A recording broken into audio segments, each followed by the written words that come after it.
വൈശാഖസന്ധ്യേ നിൻ ചുണ്ടിലെന്തേ അരുമസഖിതൻ അധര കാന്തിയോ ഓമലേ പറയൂ നീ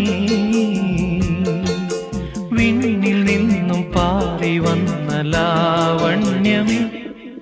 മലരിതളിൽ മണിശലഭം വീണുമയങ്ങി രതിനദിയിൽ ജലതരംഗം നീളെ മുഴങ്ങി മലരിതളിൽ മണിശലഭം വീണുമയങ്ങി രതിനദിയിൽ ജലതരംഗം നീളെ മുഴങ്ങി നീറുമെൻ പ്രാണനിൽ നീ ആശതൻ തേനൊഴുക്കി നീറുമെൻ പ്രാണനിൽ നീ ആശതൻ തേനൊഴുക്കി പുളകമുകുളമേന്തിരാഗവൃന്ദാവനം വൈശാഖസന്ധ്യേ നിൻ ചുണ്ടിലെന്തേ അരുമസഖിതൻ അധര കാന്തിയോ